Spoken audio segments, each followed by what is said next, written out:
Hi, my name is Mark, and today I want to spend a few moments with you just talking about being a child of a divorce and how God has helped me through that, really to become a more complete person and the person I am today.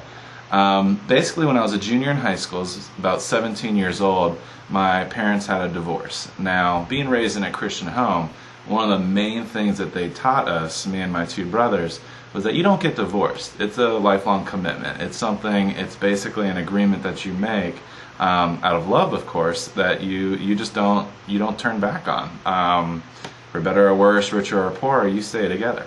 So when my parents got divorced, our world was pretty much rocked because I looked to them as any child would, to basically give me insight and whatnot on how to live life and how to do things, how things are done. Basically, just general guidance on life. So when they broke up, my world was rocked. I rebelled because the pain was so deep. I had a couple huge parties in high school, and I was a generally good kid, for lack of a better term. But I had two huge parties. One had about 100 people, and one had close to 200 people, where I just didn't really respect the house that my father was living in. I had a lot of pain towards him and a lot of hurt towards him. So I didn't respect his house, so I threw some huge parties. Both were visited by at least 5 cop cars. It was just an act of disrespect. Another way that another thing that I went through is that I got kind of depressed. I missed about 40 days of school my junior year in high school, and that just wasn't good. I risked possibly not going to college because of that, but by the grace of God, I was able to recover.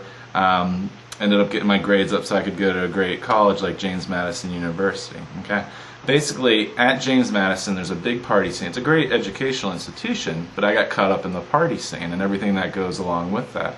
And I looked back on my life shortly after college and realized, why am I getting involved in all this stuff that has no real value? The parties, just missing school. Why was I doing all that? And it all pointed back to basically my parents' divorce and how I just kind of lost hope, and I really didn't care at that time where my life was going to lead. So shortly thereafter, I was basically looking back on my life and saying, okay, when I'm old, when I'm 80, 85 on my deathbed, God willing, I'll live that long, but when I'm looking back on my life, what am I going to see? Am I going to be happy with what I did with my life, or am I not? And that's where I started to kind of get reacquainted with God. I asked him basically what he wanted from my life, and he started to lay it out. He's still laying it out, as he does every day, about where he wants me to lead. But pretty much I'm just wanted to share this story with you today to say that I feel much better inside about where my life is heading. And the divorce could have taken me down a road, could have taken me, had my life just be a complete mess. But I feel honestly that by turning to God and by really understanding His love and how He can help those that have experienced a divorce, that He has basically molded me into the person that I am today, and hopefully the person I will be. I feel that by experiencing the divorce and by turning to God when going through that trial, one day I'll be a better husband. One day I'll be a better father. I feel that currently I'm a better friend to my friends that may be experiencing the same thing.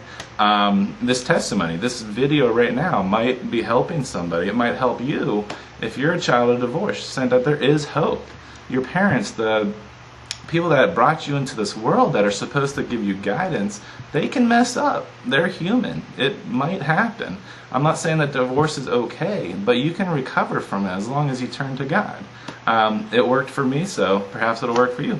Appreciate you checking out my testimony. God bless, and have a great day.